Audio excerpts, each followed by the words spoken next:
Hello student, जैसे कि हम लोग डिस्कस कर चुके हैं कि हम लोग केमिकल बॉन्डिंग आज रिवाइज़ करेंगे। रिवाइज द सेंस क्योंकि हम लोग उसको 9th क्लास में ऑलरेडी कुछ पढ़ चुके हैं, बट 10th में हमारा ये डिटेल में है और पूरी एक अलग से चैप्टर है, तो उसको हमें बहुत अच्छे से स्टडी करना है।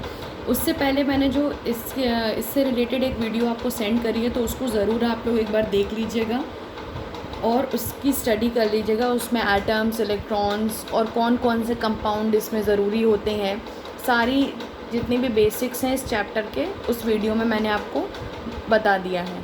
अब हम लोग यहाँ से बात करेंगे इलेक्ट्रोवैलेंट बॉन्ड की। केमिकल बॉन्ड में हम लोग सबसे पहले बात करेंगे, मैंने बोला था कि जो भी केमिकल बॉन्डिंग होगी उसमें हम लोग 3 टाइप्स के बॉन्ड्स को डिस्कस करेंगे।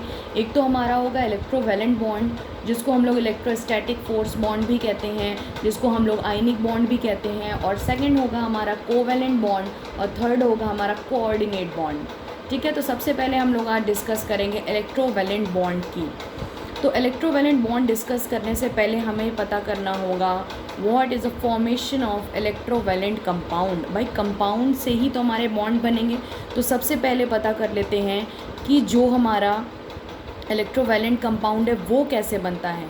चलिए देखते हैं। Involves transfer of valence electron.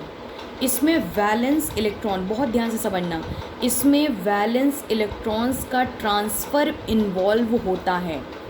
involves transfers of valence electron generally metallic atom to non metallic atom. मतलब अगर कोई एक वैलेंस इलेक्ट्रॉन है तो उसकी वैलेंस शेल का इलेक्ट्रॉन एक से निकल के दूसरे में जा कर के ट्रांसफ़र होता है। यही प्रोसेस और इसी के बीच में जो बॉन्ड बनता है उसको हम लोग बोलते हैं आयनिक बॉन्ड या फिर इलेक्ट्रोवैलेंट बॉन्ड। ठीक है, अब इलेक्ट्रोवैलेंट कंपाउंड समझ में आ रहा है। जैसे मेटलिक एटम, मेटलिक एटम की कैरेक्टरिस्टिक्स क्या होती है। सबसे पहले मैंने आपको बता रखा है टेंडेंसी टू लूज़ इलेक्ट्रॉन, हमेशा याद रखो। अब देखो यहाँ पे क्या कह रहा है, metal atom loses electrons to attain stable electronic configuration and becomes a cation. Metal atom क्या करता है, इलेक्ट्रॉन को लूज़ करता है और चाहता है कि वो भी नोबल गैस की तरह अपना इलेक्ट्रॉनिक कॉन्फ़िगरेशन कंप्लीट कर ले और कैटायन, और जब ऐसा करेगा तो वो किस में चेंज हो जाएगा, कैटायंस में। क्योंकि जो भी इलेक्ट्रॉन लूज़ करता है उस पर पॉजिटिव चार्ज आ जाता है और उसी पॉजिटिव चार्ज, उसी पॉजिटिव आयन को हम लोग बोलते हैं कैटायन। क्लियर हो रहा है। नॉन मेटलिक एटम की बात करें, मैं मेटल एटम और नॉन मेटल एटम की बात इसलिए कर रही हूँ क्योंकि मैंने बोल दिया है generally metal atom to non metal atom ऊपर। ऐसा ना हो कि आप लोगों को मेटल और नॉन मेटल में थोड़ी कन्फ्यूज़न रह जाए। Non metal atom gains electron to attain stable electronic configuration and becomes an anion.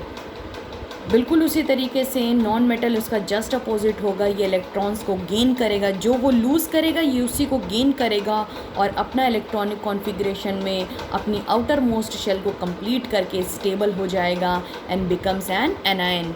We know that कि जो भी आयन इलेक्ट्रॉन को जो भी एटम इलेक्ट्रॉन गेन करते हैं उन पे माइनस चार्ज आ जाता है, नेगेटिव चार्ज आ जाता है और उसी नेगेटिव आयन को बोलते हैं एनायन। बात समझ में आ रही। आयन्स तो सबको पता है ना, अगर नहीं पता है तो एक बार मैं डिस्कस कर रही हूँ। आयन बहुत ध्यान से समझना। Ions are oppositely charged particles. अगर किसी को नहीं भी समझ में आ रहा तो लिख भी लो, मैंने यहाँ लिखा नहीं है, मैं डेफिनेशन बोल रही हूँ। Ions are oppositely charged particles which attract one another to form an electrovalent bond।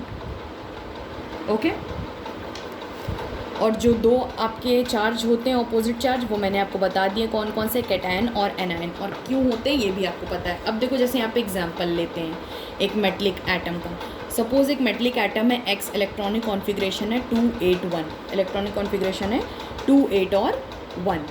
ठीक है, अब यहाँ पे देखिए मेटल एटम में क्या है कि उसके पास एक इलेक्ट्रॉन ज़्यादा है और वो चाहता है कि वो बाहर निकल जाए, तो वो उस पर क्या लग जाएगा, पॉजिटिव चार्ज, और इसी को हम लोग क्या बोलेंगे, कैटायन। और वो क्या हो जाएगा, पॉजिटिव आयन 2 8, पॉजिटिव आयन 2 और 8 हो जाएगा। जबकि उसका पहले इलेक्ट्रॉनिक कॉन्फ़िगरेशन क्या था, 2 8 1 था। उसने अपना एक चार्ज बाहर कर दिया, ट्रांसफ़र कर दिया दूसरे एटम के पास, उसके पास क्या बच गया, 2 8, और उसने दे दिया तो पॉजिटिव चार्ज, और उसी पॉजिटिव चार्ज को क्या बोलेंगे, कैटायन।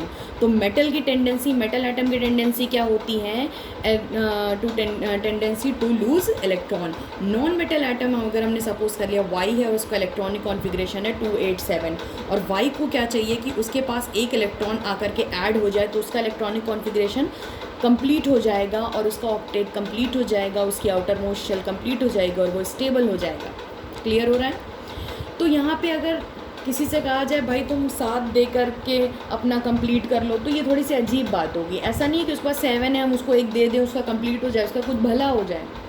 बात समझ में आ रही है। तो यहाँ पे 287 है, तो अगर हम यहाँ 288 कर देते हैं, कहीं से किसी से शेयर कर, किसी से ट्रांसफ़र हुआ है उसको गेन करके, तो हमारा काम हो सकता है।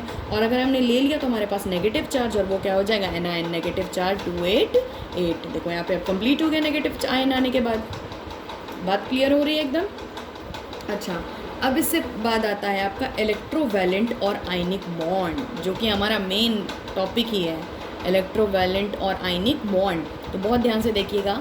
The chemical bond formed between 2 atoms bye transfer of 1 और मोर इलेक्ट्रॉन। एक या एक से ज़्यादा इलेक्ट्रॉन के ट्रांसफ़र से one metallic atom to another metallic atom is called an ionic bond. ऐसा केमिकल बॉन्ड जिसमें एक मेटलिक एटम से दूसरे नॉन मेटलिक एटम में इलेक्ट्रॉन एक या एक से ज़्यादा ट्रांसफ़र हो रहे हैं, इसी को हम लोग बोलेंगे बॉन्ड। बॉन्ड एक तरीके का फोर्स है, जो आयनिक बॉन्ड है ये एक तरीके का फोर्स है। भाई हम लोग फिजिक्स में पढ़ते हैं पॉजिटिव चार्ज नेगेटिव चार्ज, और ये भी पता है कि पॉजिटिव चार्ज और नेगेटिव चार्ज एक दूसरे को अट्रैक्ट करते हैं, एक दूसरे को अट्रैक्ट करते हैं। तो ये एक तरीके का फोर्स भी तो हुआ। कैसा फोर्स, इलेक्ट्रोस्टैटिक फोर्स, हम लोग पढ़ चुके हैं करंट में। इलेक्ट्रोस्टैटिक फोर्स भी हुआ इसको, इसलिए ये नेम भी देते हैं, इलेक्ट्रोवैलेंट और आयनिक बॉन्ड भी कहते हैं। क्लियर हो रहा है। Okay, look at some more examples. अब हम लोग थोड़ा सा डिफरेंस डिस्कस करेंगे एटम्स में और आयंस में।